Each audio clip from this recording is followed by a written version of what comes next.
weekly sailing to all destinations. In Jamaica, they go to Kingston and Montego Bay. Also ship to Europe and South America, East Africa, New Zealand, and Australia. We offer door-to-door service to Jamaica, Guyana, and England. Simpson Shipping Enterprise, 17 Mount Vernon Avenue, New York. Telephone 914-663-9216 or 914-663-9218. Yeah, go on like a mama. You feel me, mama? I remember telling something. You used to Simpson Shipping? Then go Jamaica, Kingston, and Montego Bay, all over the Caribbean Island. You're locked on to the number one radio station. Number one radio station. They play the best music. Number one. Best music for your listening pleasure. I don't know what Julex I represent. When you are hungry, come to Cool Runnings Restaurant. Located at 1802 Nearwood Avenue, corner of Wickham Avenue in the Bronx, we specialize in the best Jamaican and American cuisine, serving breakfast, lunch, and dinner. We are open 24 hours, 7 days a week. We offer free in-house delivery, minimum $20 purchase, and we also have Uber Eats. We do barbecue Thursdays, fish fry Fridays, and seafood Saturdays. For more information, give us a call for our address and menu, 718-324-7484. Once again, that's 718-324-7484. Cooler Runnings Restaurant, simply the best Jamaican food.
Not to worry, not to worry, not to worry. I am here. I am here. Yes, my name is Denise Lady D. Gomez.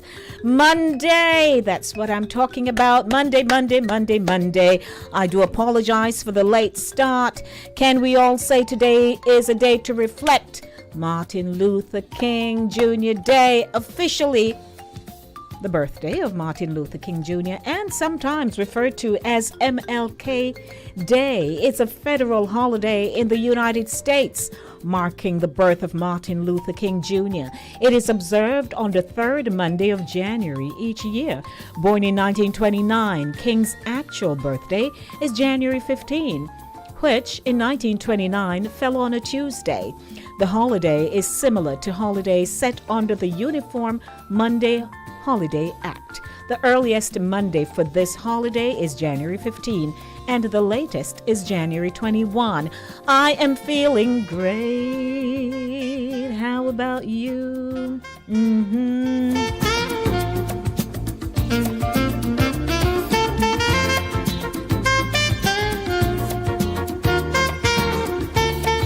I am Lady D. Denise Gomez. What's your name? What's your name? What's your name? 5:35 p.m. I'm gonna catch up, and I aim to accomplish everything that's on the program this evening. Howdy, everyone. What a day it has been. Have you had your reflective moments? Were you around in 1929? Oh, Lordy. Welcome to Inside the Zone, the community platform where information is guaranteed. Broadcast on Linkage Radio. Hello to my Linkage Radio audience. Do you know that we have multiple platforms on which you are able to hear and see? So those of you who are challenged right now and you want to say, oh, I need to listen, I have options. Yes, you do.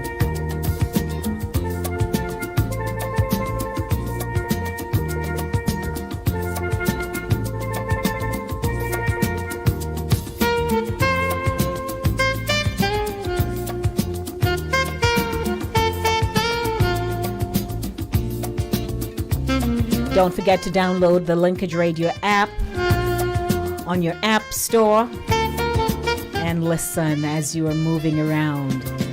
Welcome to those on the YouTube channel, Inside of the Zone with Lady D. Denise Gomez. Hello.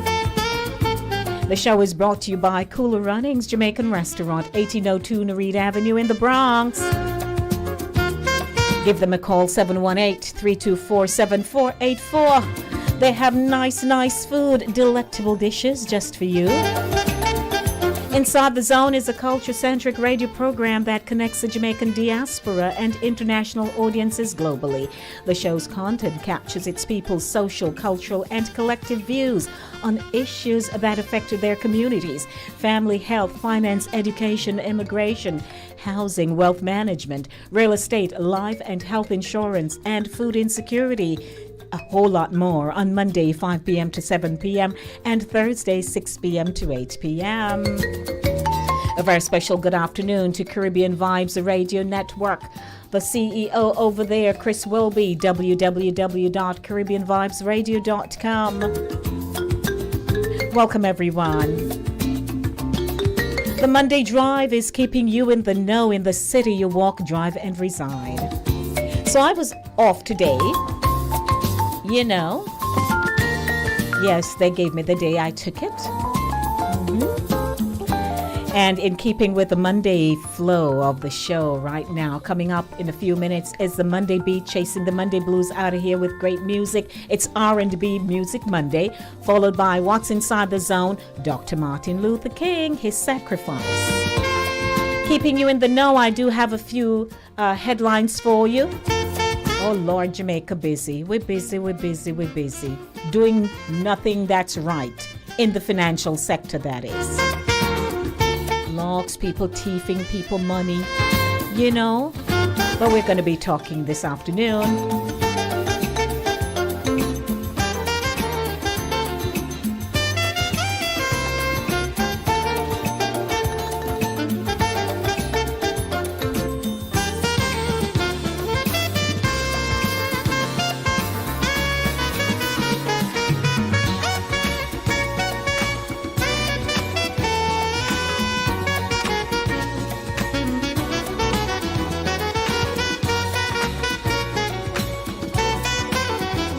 It is now 5:39 p.m. If you are not aware, our telephone number is 914-600-4228.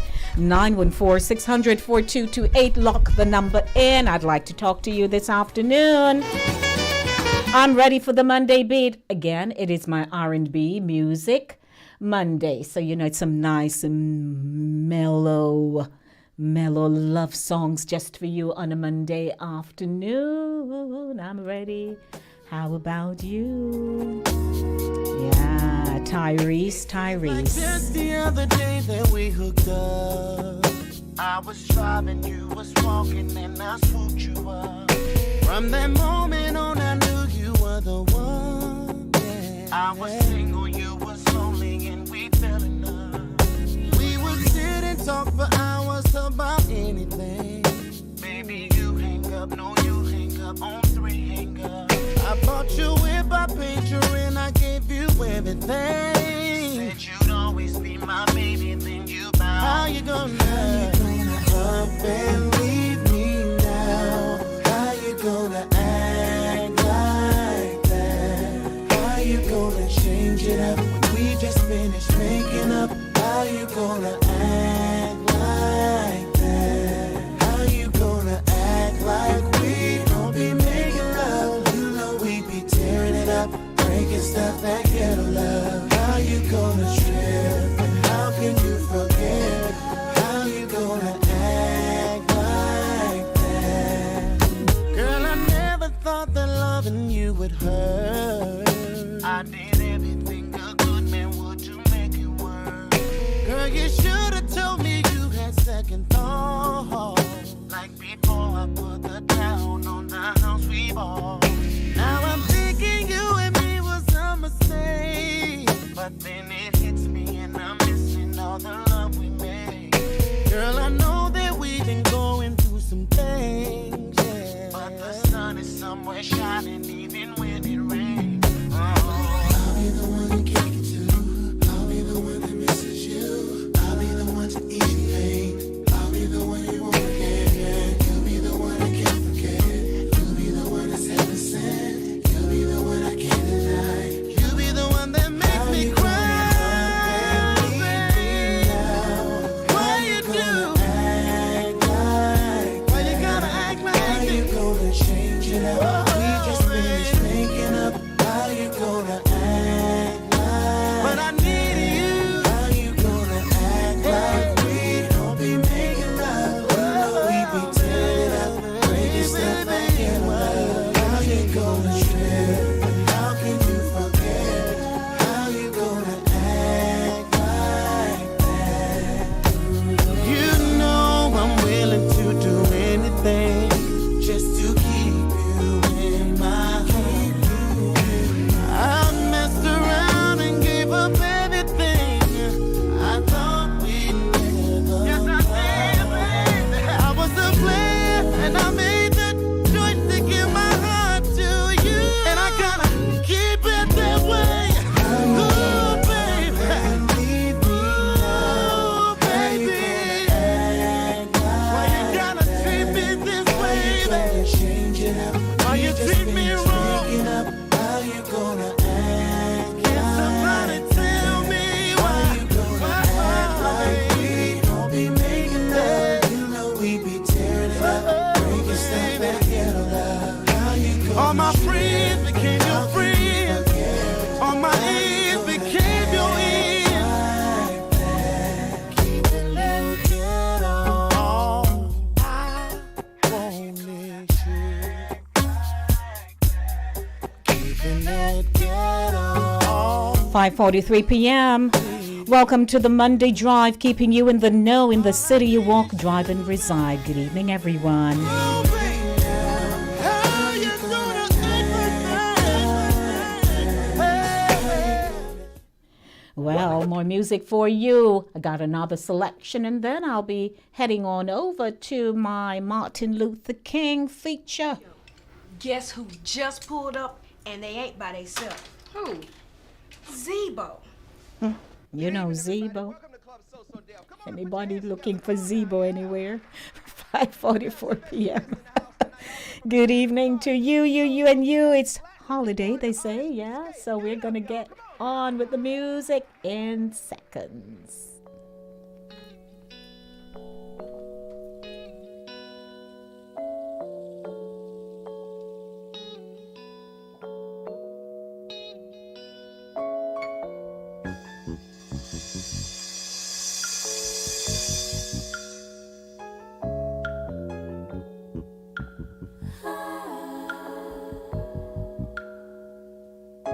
As I stand here contemplating on the right thing to decide, will I take the road? And in the segment Voices this evening, the intellectual voice that has everyone talking, Leah Gilling, diaspora strategist and engagement advocate, will be joining me. We'll be talking about crime and education, you know, touching on little bits and pieces.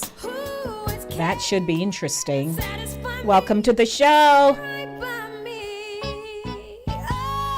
I love this group, Escape. 5:45, set your watches and your clocks. My name is Denise Lady D. Gomez. Who can I run to? Who can I run to? To fill this empty space when the laughter. Who can I run to when I need love? Sweet love, and my mind is so confusing. Who would be that special one? Every day I'm trying to find you.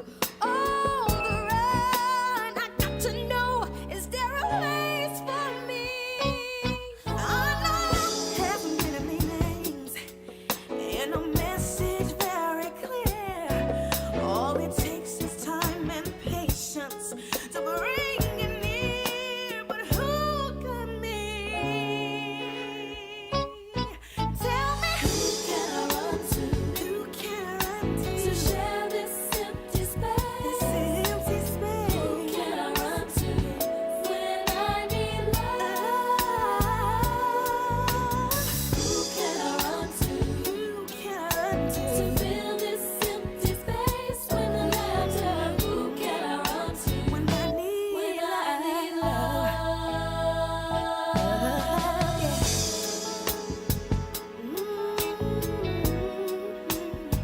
Who can I run to? I need love.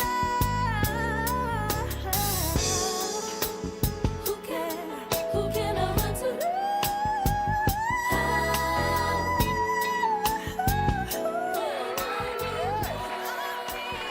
Yes, who can I run to? 5:47 p.m. I'd like to let you know that we have some interesting programs that are taking place at the New Testament Temple / Good Neighbors Community Outreach Agency, 3350-56 Seymour Avenue in the Bronx. I am a member of New Testament Temple Church of God, and I am the assistant to the executive director of the Good Neighbors Community Outreach Agency. And coming up on January 18 and January 25 is what is called Wellness Wednesdays, Blueprint for Wellness. It's an event. The first one is on the 18th. That's what, Wednesday coming. That will be on Wednesday. And, you know, they have some really good medical professionals who will be coming in to run some diagnostic checks on you and so on. So I'm going to be giving you that, the full gamut of that in a few minutes, but I just want you to perk up your hearing so you know, oh, something is going to be happening over in the Bronx and I need to, be a part of it. How many of you are really checking on your health? Like, you have regular health checks and you just realize, oh, but I haven't maybe done some blood work in a while. I haven't done this in a while and that in a while. You don't want to miss out. You don't want to. So on this coming Wednesday, January 18, from 10 a.m. to 4 p.m., conversations about cervical cancer, your health and well-being as we continue to support our faith community in the Northeast Bronx. So it's Cervical Cancer Awareness Month in the month of January. Get screened, get vaccinated. Dr. Brittany Miller of the BOLD program at the Montefiore Hospital, she will be the presenter. So we ask you to contact us or stop by our office and get yourself informed and ready for this coming Wednesday, January 18. That's 3350-56 Seymour Avenue, Bronx, New York. You can give us a call at 718-652-3288. 718-652-3288. And also Wednesday, the 25th, will be another session. So that's Blueprint for Wellness again on January 25 from 10 a.m. to 4. We'll be providing you with access to the Blueprint for Wellness screening, COVID-19 testing and vaccination, healthcare and health insurance, social services, and more. Please, I'm here to promote. I'm a member of the church and I work with the organization, and I'm a radio announcer. I have been asked to do this, and I want to push it as much as possible because I know how important it is for us to take care of our health. So, January 18, this coming Wednesday, okay, we're looking forward to having you there. Do not say, oh, I have doctor over here. Come on over. I'm looking forward to seeing you. You'll be hearing so much more throughout the program. My name is Denise, Lady D. Gomez. As you know, it is today, we recognize, the Reverend late Dr. Martin Luther King and the work that he has done. And I thought about it in terms of service. If you give, if you've sat down and thought about what can I do to help mankind, my fellow man, to help people who I know, people who I don't know, and that's all you do, you've literally been giving yourself in the vein of service. And when you are a servant, there are a lot of challenges that it comes with. But you're not doing it simply because you want to gain some kind of acclaim out of it. You're not doing it because you want somebody to keep pointing at you everywhere you go, spotting you and say, oh, she's a person who does that. You're doing it from your heart. You're doing it because you know people need help. You're doing it because if you don't, somebody else may not.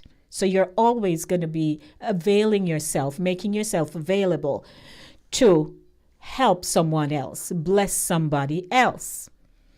And did you know that Reverend Dr. Martin Luther King Jr., he was just doing what he was doing, but it brought such attention to him, and it was not intentional. He didn't intend to be doing all that he did just because he wanted people to see him. But people were drawn to him because of the messaging that he was sending. It's all in the message. And in my post that I made today, as I thought about what should I write, for this Martin Luther little post that I want to put out, I said Dr. Martin Luther King Jr. was intentional in his pursuit to serve humanity, in his quest to uproot the viciousness of inequality and racial injustice. His messages touched many people who chose to follow him. He didn't force anybody. His death on April 4, 1968, changed the world. And I said, thank you, Dr. King. And we could say thanks to so many other people who decided that I am going to take on that spirit of servanthood. I want to do something for people other than myself. And as he went through the challenges and the changes, both within his family, because he had to be leaving his family, his wife, he had to go into other territories. He was a great speaker, eloquent, a minister, and he did all of that because he wanted to make a change. And change he did. But you know, while you're making a change, you're exposing those who do not want to see that particular change happen, made. And so you will anger people in the process. You will create enemies in the process. That's what you do if you decide not to continue in the path that is laid and you want to create some kind of a dynamic. It's going to require that shift. And when you make that shift, people will not like you for it. And people will like you for it. What do? Do you throw up your hands and say, oh, well, the opposing side don't want me. Let me back off. Leaving the other people who embrace your messaging, you leave them hanging. But he decided to continue. And he knew that he was exposed. He made himself that vulnerable to people. And with all the security detail at the time and so on, still there was that one person who spotted him that very day on the balcony area and shot him and took his life away. But we are grateful to him, aren't we? I was in D.C. recently, and I'm like, look at that statue over there, you know? So as we think about service, how far would you want to go to extend yourself to serve? Or you want to just stay on that little borderline right there and say, let me just serve and stop here. Let me see, you know, what happens over there. Should I go or shouldn't I go? That's a decision that you will have to make. It's 4 minutes to 6 o'clock. Hello, it is the Monday Drive, keeping you in the know in the city. You walk, drive, and reside. My name is Denise, Lady D. Gomez. How are you? How are you? Oh, Lordy. So I just want to, you know, remind everybody today of something special.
It was the evening of April 3rd, 1968, and the Reverend Martin Luther King Jr. had just returned to Memphis. For over a year, as president of the Southern Christian Leadership Conference, he had been planning the Poor People's Campaign, an attempted expansion of the civil rights movement that would include economic and human rights for poor Americans of diverse backgrounds.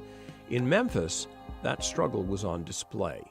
King planned to march with 1,300 mostly black sanitation workers who had gone on strike in February seeking union recognition, dues checkoff, and an increase to their $1.65 to $2.10 an hour wage.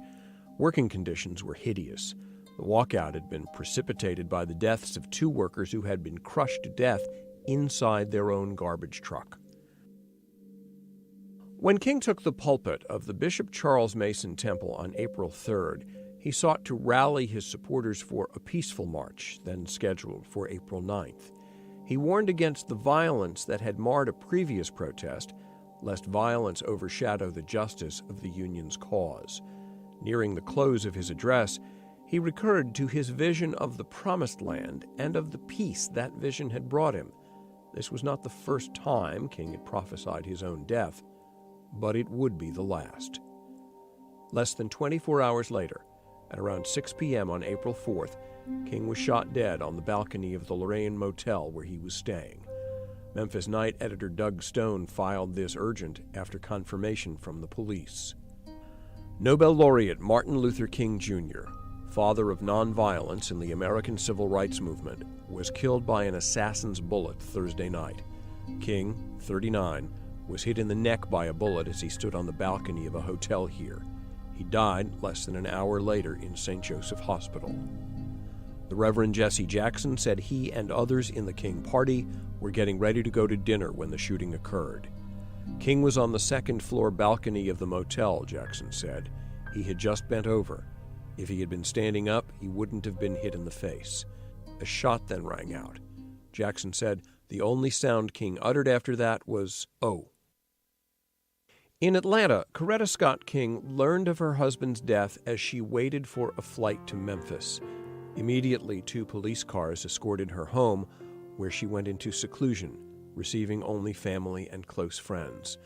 Among them was AP reporter Katherine Johnson.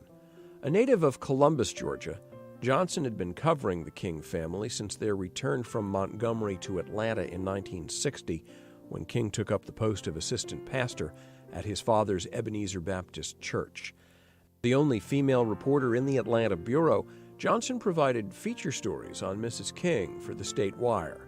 And while King himself was still a relative unknown in his hometown, Johnson began marching alongside him to report his activities, a beat she quickly carved out for herself.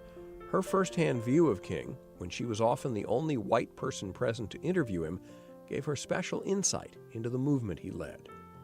In a 2007 oral history interview, she recalled the night King died. When King was shot, I was with the date, and we were headed for a movie, and listening to the news, because everything was so hot then, you'd listen to the news wherever you were going. And we heard that King was shot. Well, we were just stunned, and he turned around the car and went to the King house. And it was pouring down rain on the night he was shot. And I went out in the rain, went onto the porch, and there were a couple of reporters, including a New York Times guy that I knew, and the police officer, and he said, no one is allowed inside, no reporters. And so the door opened and let somebody out, and Coretta was at the end of the hall, and she was recovering from major surgery then, and she was had on a long rose pink robe and a nightgown. And she said, she spotted me, and she said, let Catherine in. So the officer let me in. I was the only one that got in. And she said she was going to go she was going to lie down. Johnson was the only reporter with Coretta Scott King from the assassination of her husband to his burial. On April 9th, at 10:30 in the morning, King's funeral began with a 3-hour service at Ebenezer Baptist Church. It was attended by close family, friends, colleagues of King, and members of the congregation. Following the Mass, Johnson hopped onto the roof of King's waiting hearse to get a better view of the dignitaries as they emerged. A silent procession of over 100,000 people formed to accompany King's casket as it was borne by 2 mules on a wooden farm wagon down Auburn Avenue to the gravesite at Morehouse College.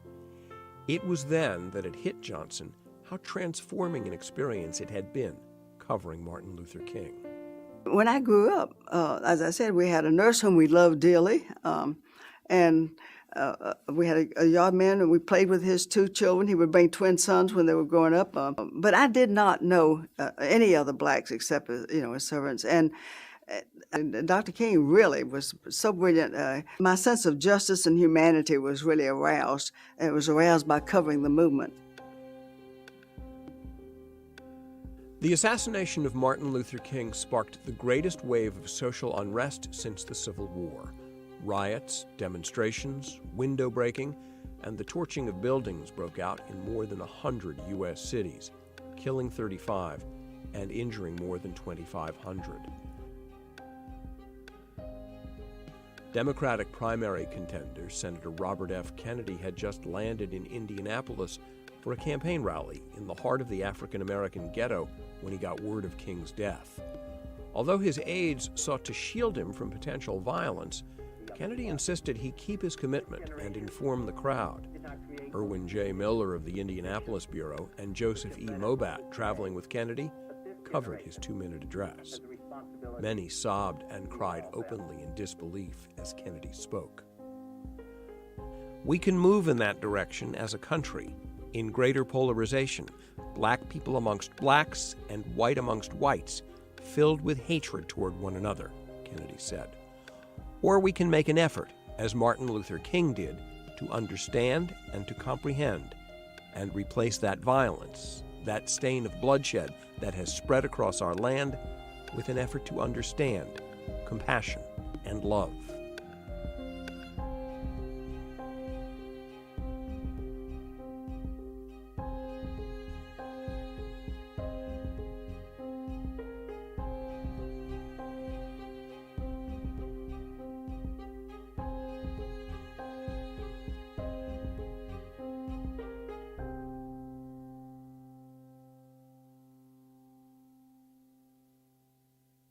That train is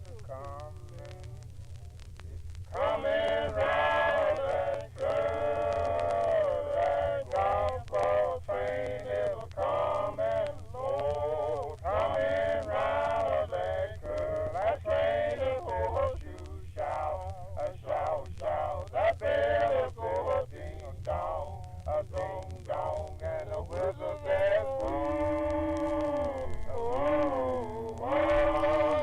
Under the leadership of Martin Luther King Jr., the civil rights movement adopted tactics of nonviolence, peaceful protest, and civil disobedience.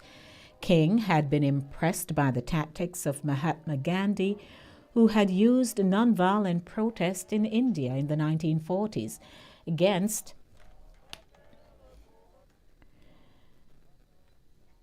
the British rulers. He outlined his vision of nonviolence when speaking during the Montgomery bus boycott.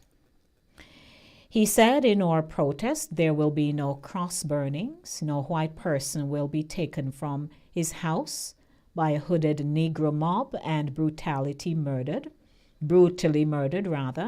There will be no threats or bullying." King thought that civil disobedience was necessary to increase civil rights and believed that if a law was wrong, then the citizens of the country had the right to protest against that law. He was not worried about the high number of arrests that might occur. Instead, he saw it as an opportunity to gain even more publicity. The March on Washington was organized to try and force the government into improving civil rights. The purpose of the march was to gain publicity for the new Civil Rights Bill. On August 28, 1963, 250,000 people gathered at the Lincoln Memorial, and Martin Luther King made his famous "I Have a Dream" speech to a worldwide audience. May his soul continue to rest in peace. This has been my feature for our MLK Day today here on Inside the Zone with Lady D, Denise Gomez. It's 8 minutes now after 6 o'clock.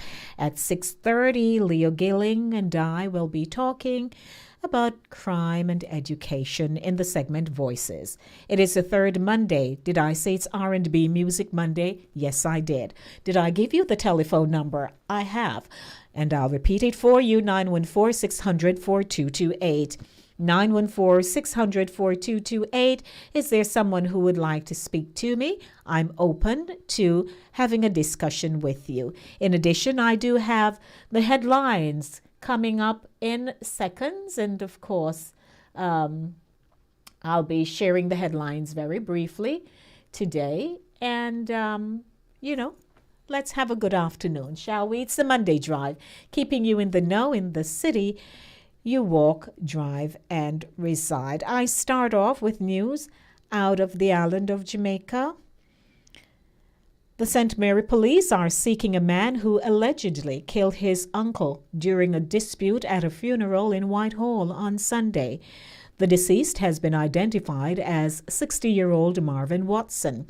Details surrounding the incident are sketchy, but it is reported that the men were at a funeral at the Whitehall Cemetery when a dispute developed. The funeral was for the nephew's daughter. It is further reported that the dispute escalated and Watson was stabbed by his nephew. He fled the scene. The injured man later succumbed. A police search was then launched to find the nephew as cops probe the incident.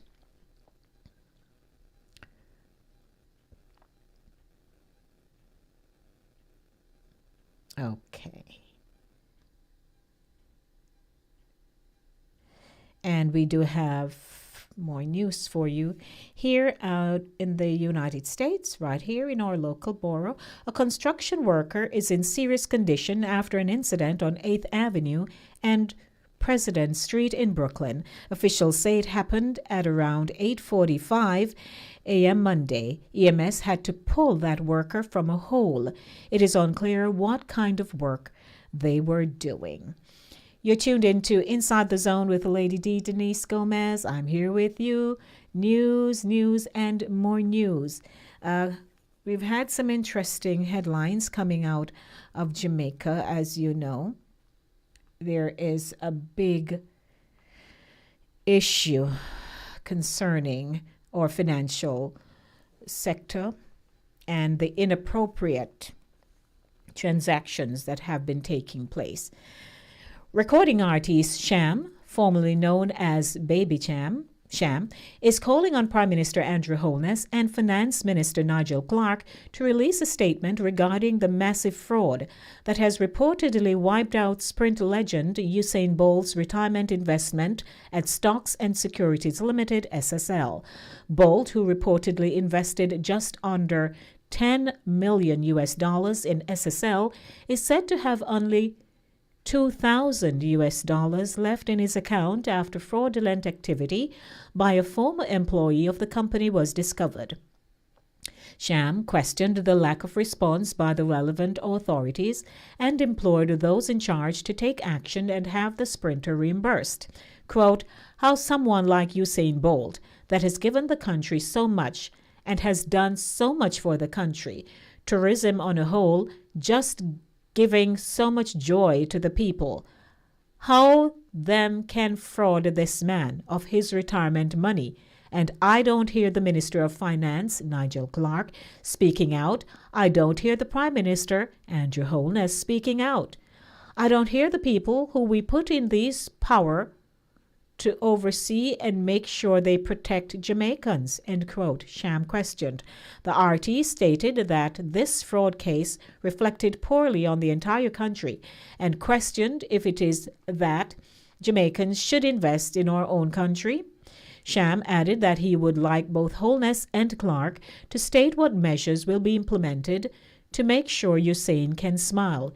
He deserves that. He has given all of us so much joy and has done so much for the country, end quote. Sham said. Bolt is yet to formally release a statement regarding the fraud case. However, on Monday, the sprinter turned artist posted a cryptic message to his social media pages. Quote, in a world of lies, where is the truth? The history evil. What is the root? Money. Hashtag cryptic world, end quote. Bolt captioned a black picture on his Instagram page. Bolt is among more than 30 people whose investments at SSL are believed to have been fleeced by a wealth advisor. Last Thursday, SSL issued a statement saying that it had become aware of fraudulent activity by a former employee of the company. The fraud is said to be in the region of $1.2 million. And that's a lot of money right there. More news for you. Okay.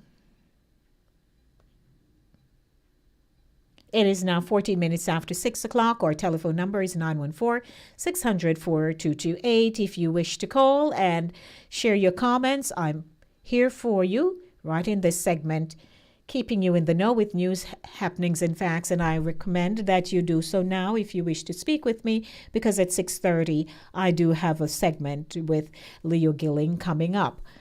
More out of Kingston, Jamaica. The St. Andrew Central Police charged 2 men with robbery with aggravation following an incident on Hope Road in Kingston 10 on Thursday. Charged are 30-year-old Quayne Muffat of Jackson Road, Kingston 2, and 32-year-old Akeem McAlpin of Goldsmith Villa, Kingston 7. Reports are that at about 5:30 p.m., the complainant was walking along the roadway when 30,000 Jamaican dollars fell from his bag. While the complainant attempted to retrieve his money, McAlpin pounced upon him and brandished a knife. Both accused men subsequently fled the scene with the money. A report was made to lawmen who were on patrol in the area, and the accused were apprehended. They were later charged after a question and answer session with the police. Their court dates are being finalized. Oh, well. Welcome, everyone. 914-600-4228. It is my R&B Music Monday. Stay with me.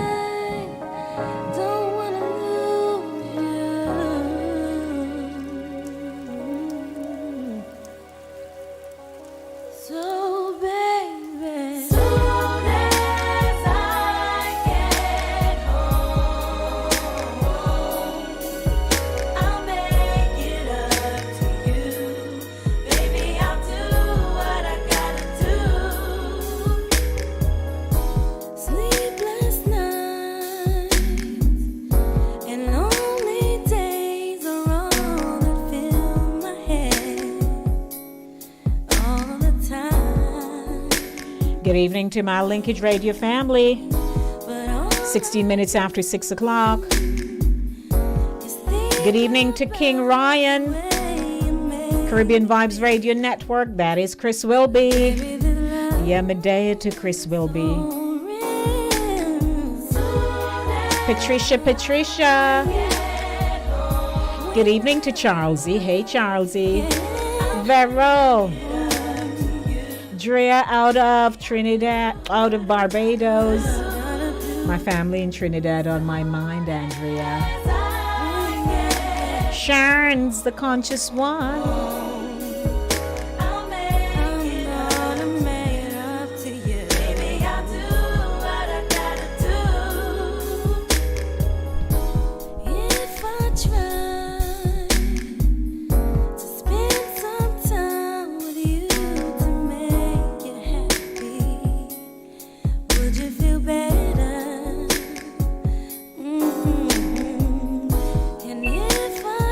Hello? Good evening to you. Hello.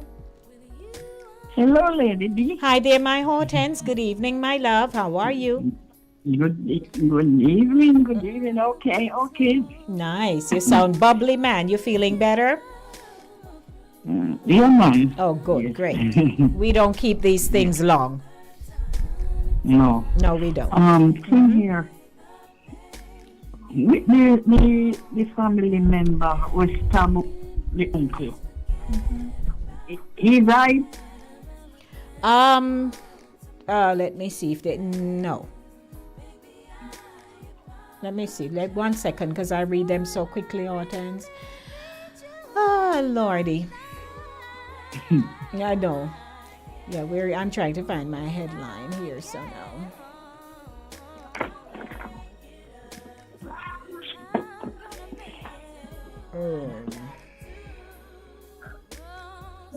Yes. Now you hear me? Yes. Yes. Yes, he died. The uncle. Oh my Lord. Yes, died. Yes. So what could cause him now that he a bury some my family and him now gonna stab the man? Well, they say details surrounding it are sketchy. So they don't really know. You never know what happened, in family. These kinds of situations, we're not sure. And with you saying both now then take 1.2 million. Well, him only have 2,000 leave. Because he had invested under 10 million. And so at the moment, they say he only has US 2,000 left.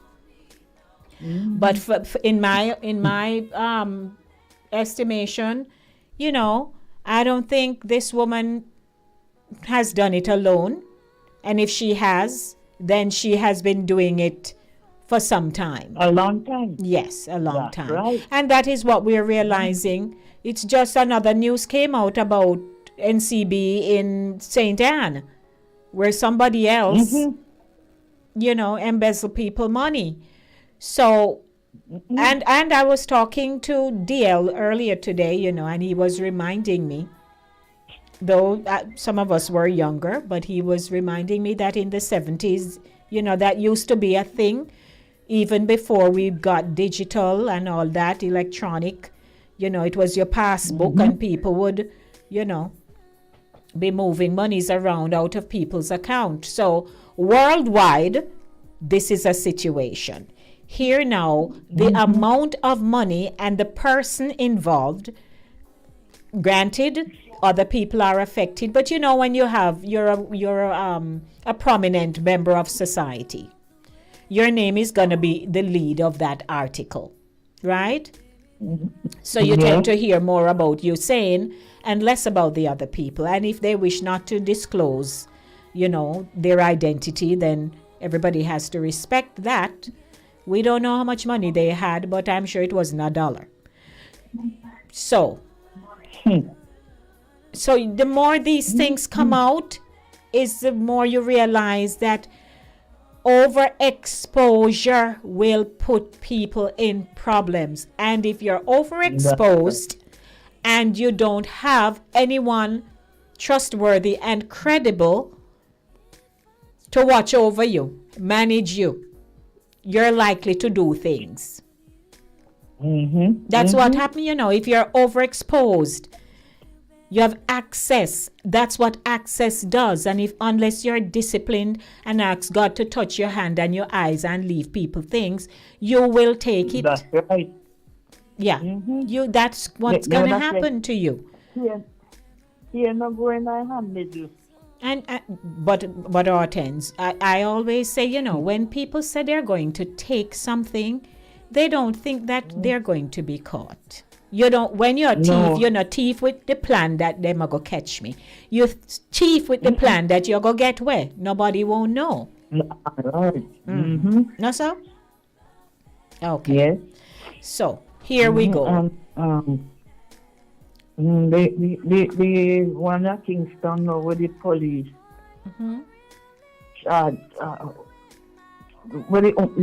Is a man when you jump out? He's a gentleman. He's $30,000 that fell from his back. Oh Lord. And then and two thieves here and push him over and go grab you up. And they brand it, they put out their knife. You're gonna challenge somebody who has a weapon. What you gonna do? No. So they fled. But anyway, they have to report to court for the date to be finalized. Lordy. Then get catch. It's a good thing police was on the scene. There you go. Because it was a good thing they were in the area, You see how you can be blessed? Yes. The man, $30,000. How many Jamaicans can go get $30,000? And then the two thieves are one bucket over the man and say, yes, me get money. Then you don't get nothing. Yes, police, kill them. There you go. Yeah, ma'am. Hold on a moment, Hortense. Good evening. Hello. Okay. Denise, just making sure that you can hear me. Oh, Leo. Oh, you're early. I'm just wrapping up a conversation with someone All right, here. no, I just want to make sure that you're here. Yes, man, I That sounds can. good, okay? Give me a call back All in right, a good. minute. Yes. Okay. All right. No problem. Yes, my dear Horton. So you figure out these things. People just very busy, and sometimes they're living above their means. You know many reasons why people do these things. Right. Oh, Lord. I have to ask you. You couldn't tell me, say, don't have to your country, they have gold. Well, hi. I'm just waiting until I get rich that I can share. So, Hortense, listen. So, years ago, right? Years ago, up in Crawl, the famous Crawl, where Adams and his team had an encounter with people, and some people were shot up and killed, including a primary school mate of mine. You know, she and I went to primary school. Years later, that was another mess. But anyway, so for months, they were up in Crawl, mining and mining. They even paved the road. I mean, we had paved road all the way from up Crawl, go all the way down into the wooded areas as you start to go through that winding section to get into Chapelton and so on. Yes, man, because gold was mining. So no, today. Gold was mining. So we're waiting to hear if it really, because people act. No, I read it the other day, Hortense. I was popping because one man actually said, you heard a man in a video, I don't know if you heard it, said that them make sure, said them find the gold, because them know if when the authorities come and find it, they're not going to get anything. So you should see the people on their knees digging and digging into the earth. The woman in the woman yard.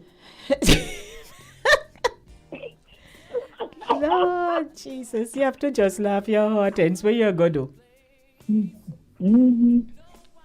But one headline, you know, I don't know if you see that headline. Where the two boys crashed this morning a Santa Cruz.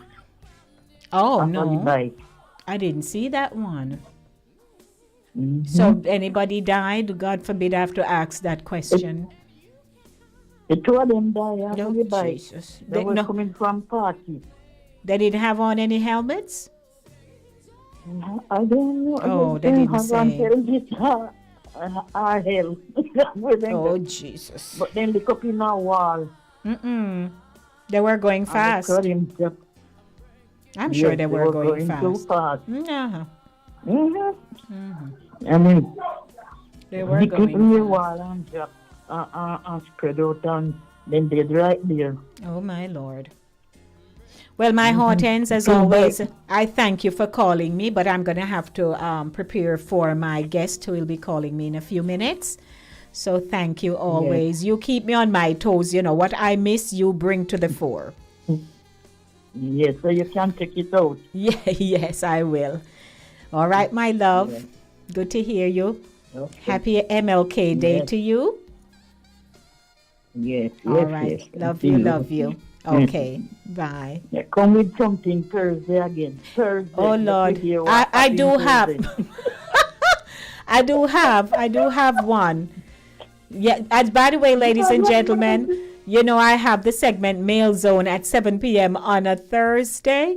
So if you know anyone who wants to send me their story, have them email me at insidethezonelyc@gmail.com, and I guarantee you emails come someday so much I can't read it, and I have to send some reply and say, hey, I'm doing radio and I manage a particular platform. I can't be putting any and anything out there, so some I can't read, right? They would be too happy for me to read it, but I can't. You want we can go on the There you go. Me no want to not think me crazy. You know. So blessings, my Hortense. Alrighty. Inside the Zone with Lady D, Denise Gomez. It's another beautiful Thursday. Voices, the intellectual voice that has everyone talking. Coming up next, Leo Gilling. We're going to be talking.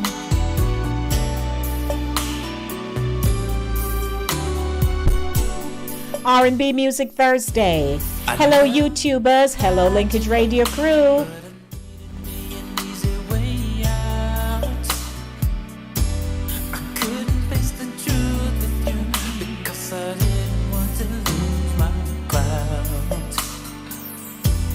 I always have been good to you, girl. I promise you that nothing has changed. Momentary insanity must be the reason why I did you that way, babe. So now I'm telling everybody that I know was a fool to take a chance of ever losing, and I can't take losing you. So I'm never keeping secrets and I'm never telling lies. I wanna make it up to you. No, I'm never keeping secrets, girl. I swear it's all me. I only wanna be with you. I didn't wanna lie to you, but I didn't wanna let you down.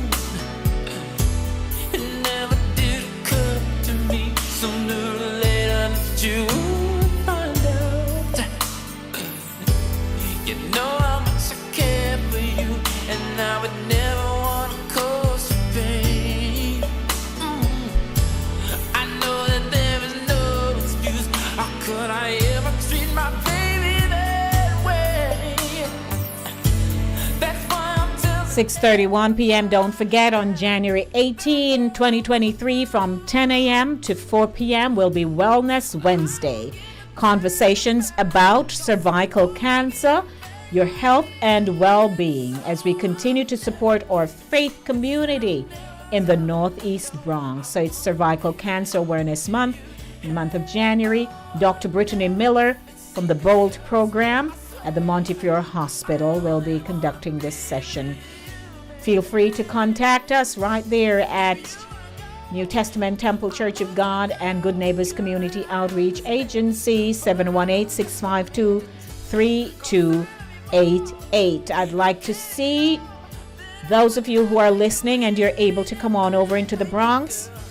Come get the information, because we realize that over time there are many people who have never had a pap smear done and all those things, believe it or not. So I go to the phone line and I say, welcome to my guest, Leo Gilling. Leo, how are you? Hey, Denise, it's great to be on the air. We have known each other for a long time, but I guess because we do the same thing, we haven't gotten a chance to talk to each other. That is true. That is true. And so we had to break the cycle. It can't just be like that. Exactly. You know, we're just watching off the stands. No, we're not doing that now. Exactly. It's a pleasure having you. How you do? You know what? I'm great. It's really good to be here. And I really mean that from the bottom of my heart.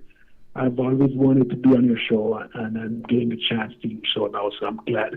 I'm feeling fine. Thank you so much for asking. And how about you? And I'm good, and I'm feeling very proud of myself that Leo actually want to talk to me. So that's a plus right there, a blessing. Right, Leo. It's a pleasure having you, though, Leo. Good vibes. Ladies and gentlemen, welcome to Voices, the intellectual voice that has everyone talking. Aired Thursdays at 7:30 p.m. right here on Inside the Zone with Lady D, Denise Gomez. Leo Gilling is a social media personality, talk show, interviews, island tours, and music, philanthropist, educator, investigative journalist, and entertainer. Leo is an avid supporter of people advancing their capabilities, hence his title, Diaspora Strategist and Engagement Advocate. He has 4 decades of dedicated diaspora and community service and over 28 years of business experience in accounting, insurance, business services, and hospitality. He holds a Bachelor of Science in Accounting and a Master's in Criminal Justice, and currently pursuing a PhD in Criminology and Criminal Justice. He just recently got a role to teach at the graduate level at a popular university in Jamaica. Well, I'm very proud of you, Leo Gilling. God give you the ability to advance your knowledge, and you have taken the mantle and run with it. So tick, tick, tick, check, check, check. Now, you know, when we're in school. I am I am actually happy to be able to be at this point in my life. You know, it's a pleasure. You know, the more you learn is the more confidence you have of yourself, you know. Mm-hmm. So, you know, just a word of you know, whatever, gratefulness, I guess. That's to be able to right. do this. And I'd say to you, you do what you do, be proud of what you do, because there are people who would say, Lord, some people love study, they can't stop now. No. If you know that some people would just like you to just stop because they're not pursuing anything. But you do what you have to do, and we're proud of you. Now, with all your academic achievements and so on, you are one of those people, you know, who are concerned as a member of the Jamaican diaspora. You know, we born in Jamaica, we raised there, we leave, we travel, we've seen other cultures, experiences, the way people live and all of that. And we are sometimes able to compare the good parts, the not so good parts. And when we wanted to figure out together what should we talk about in such a short time and how we can condense it and give people a perspective, you know, we said, well, your pet peeve is education.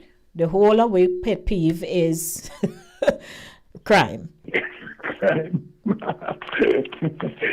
when I put the two of them together, because they work hand in hand. They work hand in people hand. don't realize that they work. Yeah, they work hand in hand. In order for us, in order for us to reduce crime or get a hold on crime, we have to start training our generations. You know, we have to start with the little ones at the early childhood level, and train them how we want them to live in the future. Mm-hmm. If we're not training them from that level at the 0 to 8 years old level, then we're losing the opportunity to advance our country, because, you know, by the time a child gets to the age of 8, they have already built up their personality. They already know what they're going to do with the rest of their lives. Yes. And they already start practicing it. It's true. So if and so what they do, you know, not that people can't change, but they don't change very, very far from who they are when they're 8 years old. Mm-hmm. They designed who they are between 0 and 8. They love mommy, they will love mommy for the rest of their life. If they start to steal at age 3 and 4 and age 8, we still haven't caught them, there's a possibility for they're going to be stealing for the rest of their lives. Yes. It's just the way people are. And so, you know, in most of other countries in the world, the advanced countries, one of the things that they do is spend a lot of resources on their early childhood. You know, in America, we have trained teachers, people with advanced degrees, teaching our little one from 0 to 8. Mm-hmm. You know, I'm not saying that we have the resources, you know, but I think that we can in Jamaica do something about that. Spend a little bit more time on our little ones, because we don't spend much time doing that at all. Yes. We have over 3,000. We have over 3,000 basic and infant schools in Jamaica. 3,000, and 2,700 of them are run by a person down the street who probably just has a little bit of resources and say, "Hey, I want to start a school," but it doesn't necessarily mean that they are trained to teach our students. And so, you know, not that they are. I'm not banging anyone, but it's if you don't have the training to train and to advance yourself each year and refresh yourself each year, the possibility is that you're not doing such a good job of preparing our students, and you are not guided by the Ministry of Education. You're guided by the Early Childhood Commission. Yes, it's Early Childhood Commission, and they have standards. They have 12 standards that you have to live by in order to create and turn your school into an infant school, which is only have 300 infant schools in Jamaica. But and the infant schools are the Jamaican government supported schools. The 2,700 are non-supported by the government. And so it's important. It's super important that we as a government, as a country, start looking at changing the lives or the trajectory of the little ones. Because sometimes you see some things on social media and you wonder, oh my God, where did these kids, these little ones, where did they get these things, you know? But you know something? Little ones are wind up. Yeah, but you know what too, Leo, and all valid points. But I recall when I was a child, I'm from Kingston before I went to Clarendon to live, and I was at a home where the lady, the owner of that home, she had a class, a school, on her very huge veranda. And she taught us well. In addition to her teaching us, she had 2 grown daughters. One was going to St. Hugh's, and the other was a nurse. Who, when they got home, you know, they walked us through the homework and so on that she gave us during the day. So we got our foundation like that until I was sent off to Clarendon to live. So a lot of people started, as you say, they started out little stuff in their homes and thing, but now they need to have them formalized. They need to be structured, and we get that. But the last point that you just made, when you say, you know, you see children on social media and so on, it tells us about the change that has taken place, right? And how we are socialized now. Because you and I know a lot of younger women and men, boys and girls, are having children. So there is that misfit. Absolutely. It's like a misfit. Me not finish grow up yet, but me have a child. When we were growing up, Denise, there was something that was kind of different. We did not have all of these temptations, social media, American influence, and all of these things. We were able to then focus on the things that our parents, and we need our parents to do. But things have changed. Look at what pandemic has done. Yeah. Things have changed, and things are, it is nowhere close to where we were. And we have to catch it. We have to get it back. And the only way, so we talk about crime. So if a child, not a student, but a child at a young age starts to develop criminal tendencies, habits, and tendencies, then you know, it might not just be them. It might not be just be him or her. It might be a whole slew, couple of thousands of kids developing that stuff. When they get to age 9, 10, 11, 12, 14, you can't control them. And so, you know, it was just recently that we saw coming out in the news where the ministry announced that they are a little bit scared about the amount of early age students that are committing crime. Yes. There were like 800 in 1 year, 800 not students, but children below the age of 17 committing crimes, major crimes, minor crimes, all of these. So that tells you, if they only caught 800, most times the people that they catch is a minuscule amount of what really the problem is out there. Yes. You understand? So you think about that and triple and double and quadruple 100 times that 800, and you see where you are in terms of a society and where our society is going to be in a couple of years. That's very, very scary. It is very scary. And so No, I was just about to say. It's important that we catch. Go ahead. Yes, no, I was just about to say that crime is on our minds every day, because when we open up our apps and we jump on to our, our Glean, the Jamaica Gleaner, the Jamaica Observer, the Star, you name it, we know, it's the sensational headlines that people are going to look for first, and they know that. So they're going to be posting a lot of those articles while there are other good things going on in the country. We get it. But if we, every day, Leo, I just read one where at a funeral, some people got into it and, somebody dead. So you got to bury a nephew's daughter, and in the whole of it, the man who is 60 got into something with two other family members, and right there, they had a fracas, and the rest is history. So you say to yourself, oh my God, here is a funeral setting, and still somebody is murdered right on that spot. It was happening in churches last year, remember? Same way. So, let me quote some numbers to you. In 2011, we had 9,000 police officers, 1,133 murders. In 2015, we had 1,208 murders, and we had improved on our police department. In 2021, we had 1,474 murders. Right? This is the numbers going up. 1,474 murders in 2021, and in 2022 we had 1,498. Right?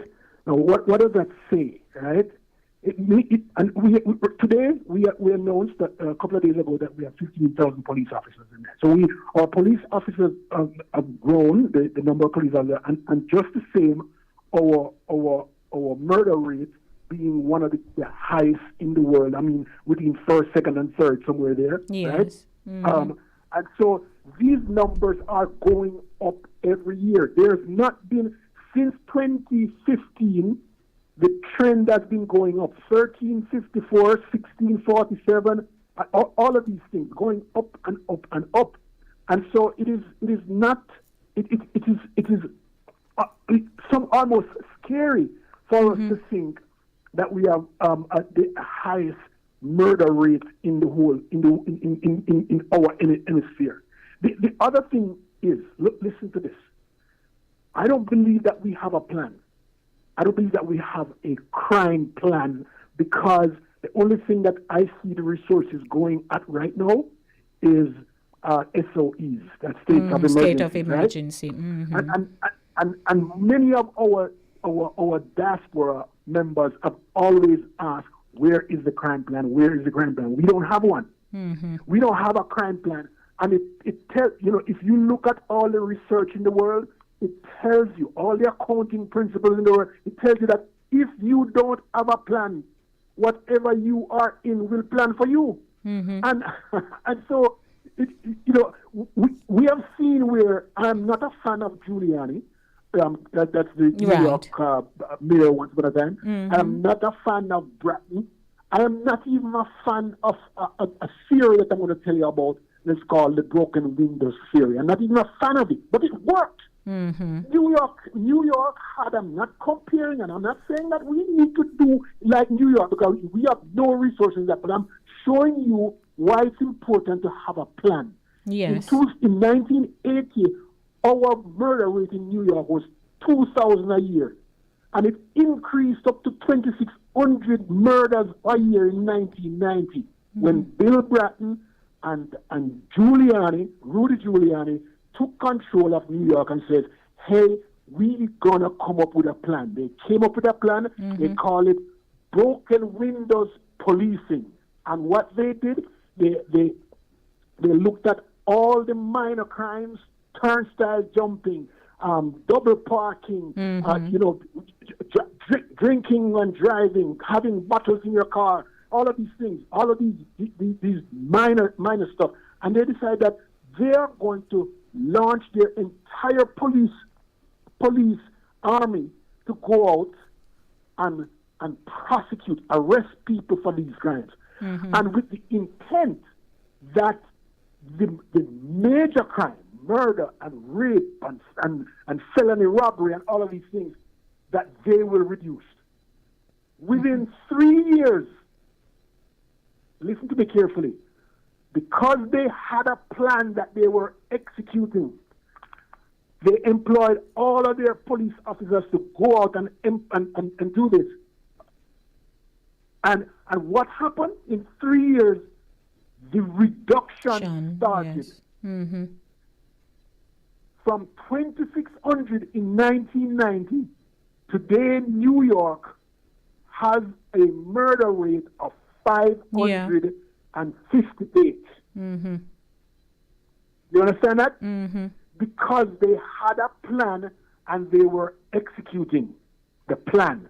And the plan is executed every day, 24 hours a day for the year, so that they saw. And if you look at all the numbers from 1990 until now, every year there's a reduction. Every year. There was never a time that it went back up and come back down. It came all the way down to 558 this year. Yes. You understand? Yeah. And so I am saying, if we want to impact crime, we must have a plan. A long-term plan, a medium-term plan, a short-term plan. If our short-term plan is SOEs, it must be complementing and supplementing the other short-term and long-term and medium-term plans that we have. If we have no plans at all and we are executing SOEs, that is a military tactics that you're putting on people, on your citizens. That doesn't work. It really, really doesn't work. And so we need a plan of action that we need to execute. We have 15,000 police officers. If I do the math, let's see what the ratio is. Hold on, let me soon tell you what the ratio is. 15, 2 point. It's come on. Work your math there. 8, I'm making it 2.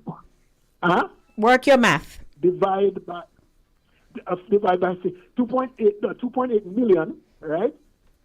2.8 million divided by 115,000, and it comes up to. Did I get that right? Help me out here. 2.8 per divided by 15,000. And it comes up to 186. 86 per person per police officer in the country. That's way low. Just Miramar alone has 42 persons living in the city per police officer. Okay? 186. We don't expect one police officer to take care of 186 persons in the country. That don't make any sense. Right. So here's a plan that we need. If we're going to get a loan from another country, maybe we need to get a loan to boost our police services, right? And so that we can actively and effectively and efficiently man our done on a short-term basis. Right. But the long term is treating with education, educating our people, getting back to the moral values that we had when we were growing up, when we were younger, and getting people to understand, to fear the law. Yes. To fear the law. We have no regard in our country at this point in time. Nobody's afraid of No, we know. You That is understand? true. So that's exactly what's going on. But Leo, if I may ask you, because I know you go to Jamaica pretty frequently, you go on different missions and so on. Have you ever expressed this in such intricate detail as you just did about the plan, that the lack of the plan? Absolutely. I voice my listen, and I can't just walk into the police department and say, "Hey, I want to talk to the commissioner." We know that.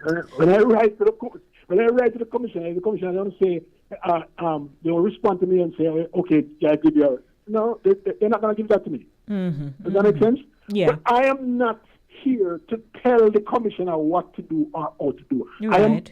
I'm voicing my my knowledge about what is going on in Jamaica and how we can.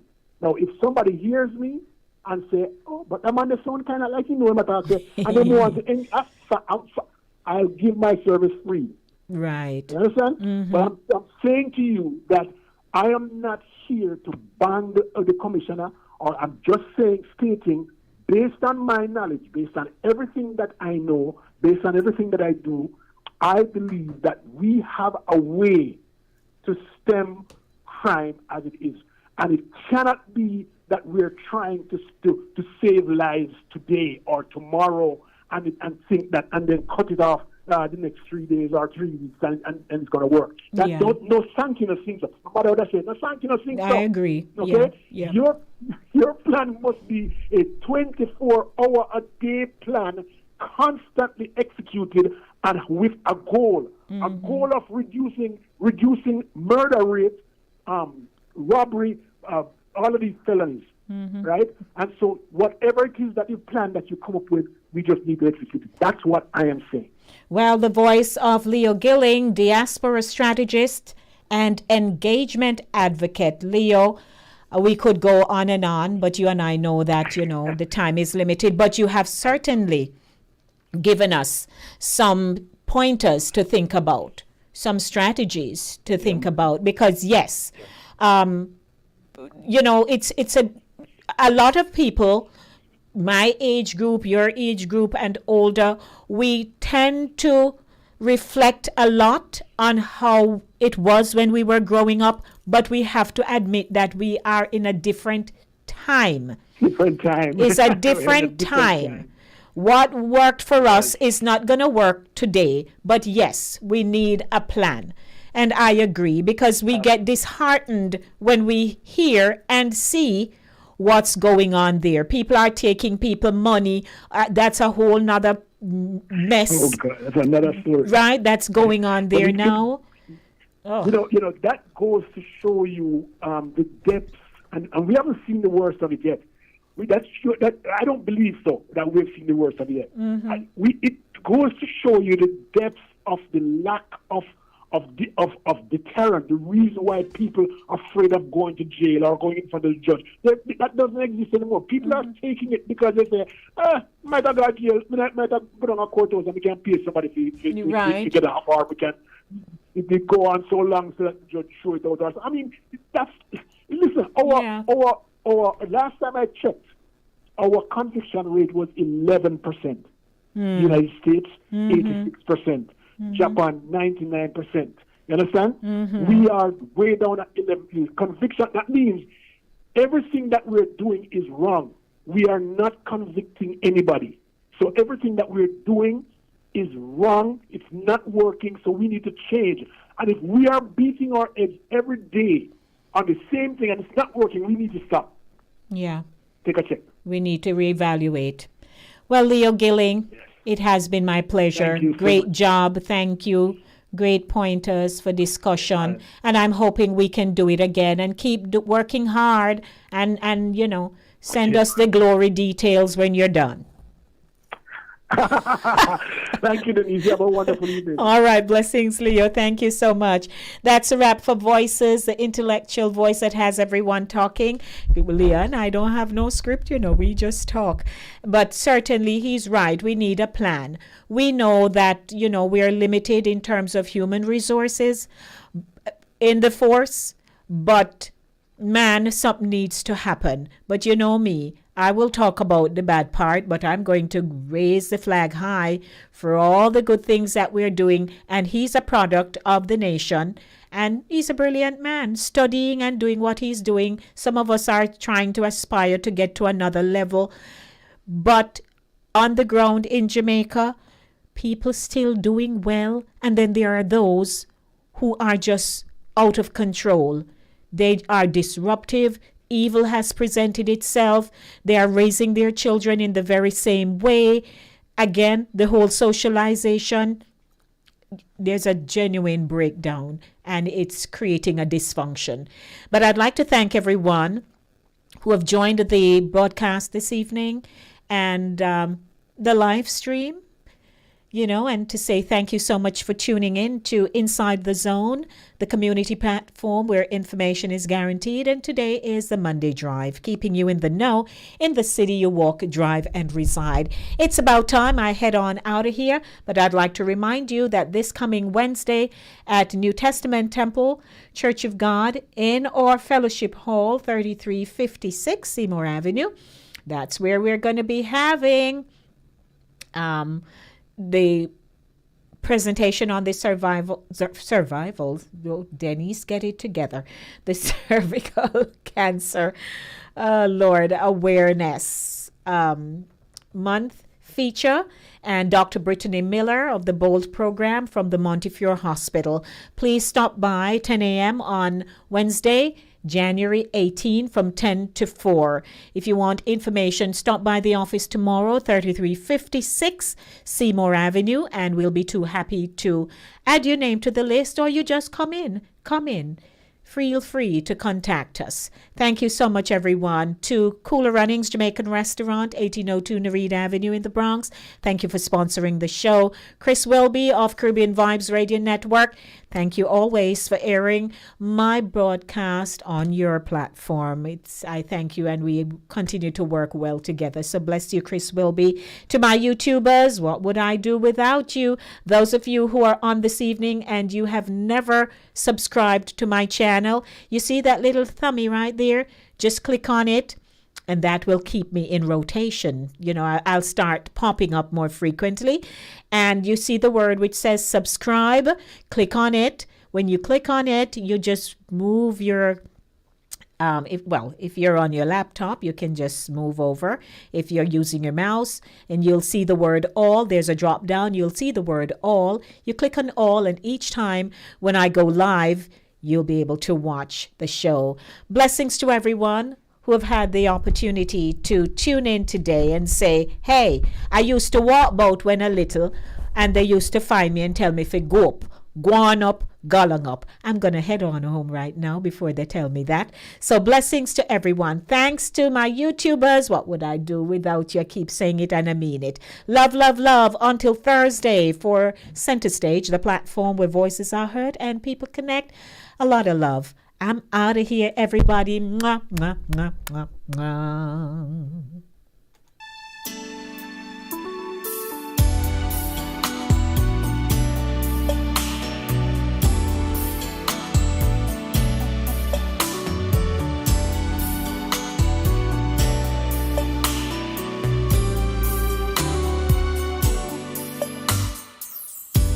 I never meant to lie.